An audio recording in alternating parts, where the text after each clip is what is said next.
اعوذ باللہ من الشیطان الرجیم بسم اللہ الرحمن الرحیم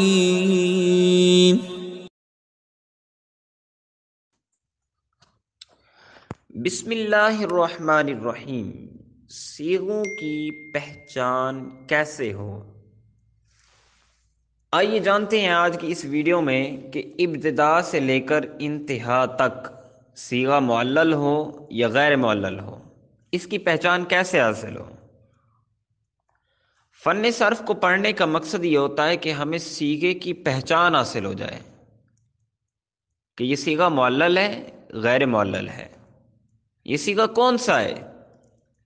پھر جب ہمیں پہچان حاصل ہو جائے گی تو پھر ہم اس صیغے کے مطابق درست ترجمہ کرنے کے اندر کامیاب ہو جائیں گے۔ اب صیغوں کی پہچان کے لیے ضروری ہے کہ علم صرف بھی آتی ہو، علم صرف کے جو بنیادی اصطلاحات ہیں وہ بھی ہمیں یاد ہوں، کیونکہ صرف کے بغیر صیغوں کو پہچاننا ممکن ہی نہیں ہے۔ صرف سمجھنے کے بعد، یاد کرنے کے بعد پھر ان کی پہچان کیسے حاصل ہو، آئیے آج اس کے اوپر بحث کرتے ہیں۔ نمبر 1، جو صیغہ آپ کے پاس آئے اس کو دیکھیں کہ یہ صیغہ واحد ہے، تثنیہ ہے یا جمع ہے۔ نمبر 2، دیکھیں کہ یہ مذکر ہے یا مؤنث ہے۔ نمبر 3، غائب ہے، حاضر ہے یا یہ متکلم کا صیغہ ہے۔ پھر دیکھیں کہ یہ 6 اقسام میں کیا ہے، اسم ہے، فعل ہے۔ اگر فعل ہے تو فعل کی کون سی قسم میں سے ہے، فعل ماضی ہے یا فعل مضارع ہے یا فعل امر ہے یا فعل نہیں ہے، کون سی قسم میں سے ہے۔ اور اگر اسم ہے تو اسم کی کون سی قسم میں سے ہے، مشتق ہے یا جامد ہے، پھر مشتق کی کون سی قسم میں سے ہے یہ دیکھیں۔ پھر اس کے بعد 6 اقسام میں سے 6 اقسام کی کون سی قسم میں سے ہے، ثلاثی مجرد ہے، ثلاثی مزید فی ہے، رباعی مجرد ہے، رباعی مزید فی ہے، اسی طرح دیکھیں۔ اور 7 اقسام میں اس کی کون سی قسم میں سے ہے، صحیح ہے، محموز ہے، مثال ہے، اجوف ہے، ناقص ہے، کیا ہے۔ پھر اس کے بعد اس کے حروف اصلیہ دیکھیں کہ کون کون سے اس کے حروف اصلی ہیں۔ پھر اس کے بعد دیکھیں کہ یہ صیغہ کس باب سے ہے۔ اگر یہ ثلاثی مجرد کا صیغہ ہے تو یہ ثلاثی مجرد کے کون سے باب سے ہے، باب ناصرہ سے ہے، ضربہ سے ہے، باب فتحہ سے ہے، باب سامیہ سے ہے، کون سے باب سے ہے۔ اسی طرح اگر مزید فی سے ہے تو مزید فی کے کون سے باب سے ہے۔ اب اس کے بعد آپ کے لیے صیغے کی پہچان بالکل ہی آسان ہو جائے گی کہ یہ صیغہ معلل ہے یا غیر معلل ہے۔ اگر یہ معلل ہے تو معلل کو کیسے پہچانا جائے گا؟ سب سے پہلے آپ اس صیغے سے علامات مضارع کو حذف کر دیں، اڑا دیں، چاہے ماضی کی علامات ہوں، مضارع کی ہوں، امر کی ہوں یا نہیں کی ہوں، یا فاعل، مفعول وغیرہ جو بھی علامات ہیں آپ ان کو حذف کر دیں۔ اب علامات کو ختم کرنے کے بعد آپ کے پاس اگر 3 حروف باقی بچتے ہیں اور اس 3 حروف کے مادے سے لغت کے اندر معنی بھی آ رہا ہے تو سمجھ لیں کہ یہ صیغہ معلل نہیں ہے، اس کے اندر تعلیل نہیں ہو رہی۔ جیسے المغضوب، اس میں الف لام تعریف کا ہے، اس کو ختم کر دیا، اب ہمارے پاس مغضوب بچا۔ اب مغضوب اس میں مفعول کا ہے اور اس کے اندر میم اور واو یہ مفعول کی ہیں، ہم نے یہ مفعول کی علامات کو حذف کر دیا تو ہمارے پاس غین، ضاد اور با بچا، غضبا۔ اس کا مطلب لغت کے اندر دیکھا تو غضبناک ہونا ہے، اور یہاں پر بھی المغضوب میں بھی یہی معنی مراد ہے۔ اور یہی سیغے کے اصلی حروف ہیں، اور تینوں حروف سیغے کے اندر باقی ہیں، تو ہمیں یہ معلوم ہوا کہ یہ سیغہ غیر معلل ہے، تعلیل شدہ نہیں ہے۔ اب جو سیغہ معلل ہوگا اسے پہچاننے کا کیا طریقہ ہے؟ اسے پہچاننے کے تین طریقے ہیں۔ پہلا طریقہ، جو زائد علامات ہیں ان کو حذف کر دیں۔ اگر حذف کرنے کے بعد معنی لغت سے نہ آئے تو سمجھو کہ اس کا کوئی نہ کوئی حرف کسی حرف سے بدلا ہوا ہے،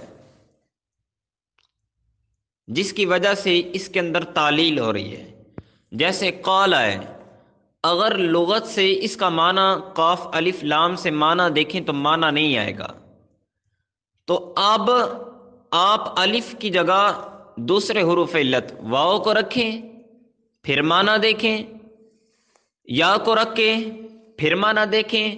اگر یا سے معنی آ جائے، قاف یا لام سے معنی آ جائے، تو سمجھ لیں کہ اس کے حروف اصلی قاف یا اور لام ہے، اور اگر واو سے معنی آ جائے تو سمجھ لیں کہ اس کے حروف اصلی قاف، واو اور لام ہیں۔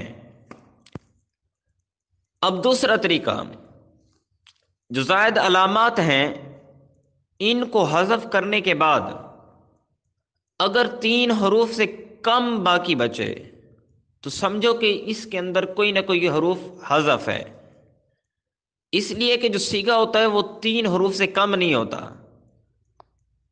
اب جو حذف ہوگا وہ فا کلمے سے ہوگا، یا عین سے ہوگا، یا لام سے ہوگا۔ اسی وجہ سے آپ کو مثال کے، مضاف کے، اجوف کے، ناقص لفیف کے، ان کے قواعد کا یاد ہونا آپ کے لیے ضروری ہے۔ پھر آپ غور کریں کہ فا کلمہ میں کوئی حروف حذف ہو سکتا ہے، یا عین کلمہ میں، یا لام میں۔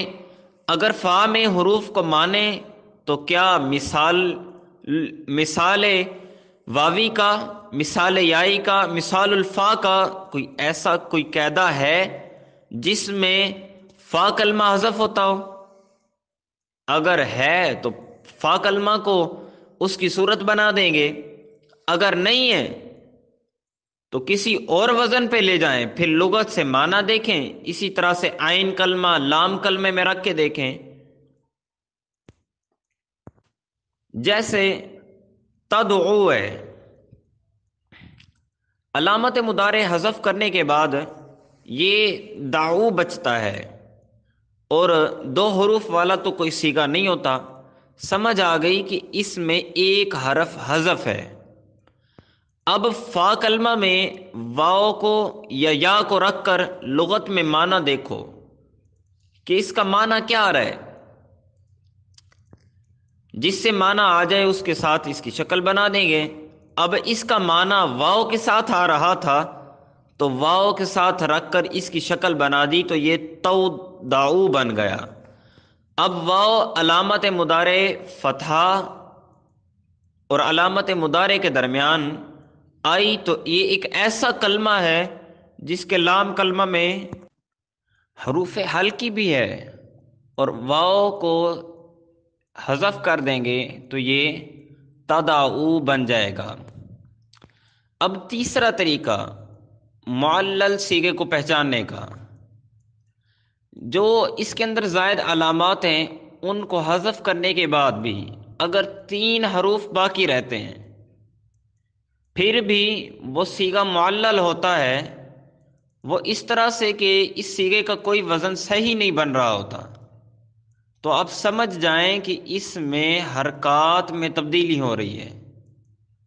اگرچہ حروف اس کے باقی ہیں لیکن اس کا وزن صحیح نہیں بن رہا، تو سمجھ جائیں کہ کوئی نہ کوئی حرکت تبدیل ہو گئی ہے۔ جیسے یقولو، اب اس میں اگر ہم علامت مضارع کو حذف کر دیں تو پھر بھی تین حروف باقی بچیں گے، لیکن وزن پھر بھی نہیں درست ہو رہا ہوگا، کیونکہ مضارع کا کوئی بھی ایک ایسا صیغہ نہیں ہے جس میں فا کلمہ متحرک ہو اور عین کلمہ ساکن ہو، بلکہ فا کلمہ تو ساکن ہوتا ہے مضارع میں، اب جب ہم نے فا کلمہ کو ساکن کر دیا اور عین کلمہ واؤ کو حرکت دے دی تو وزن تو درست بن جائے گا۔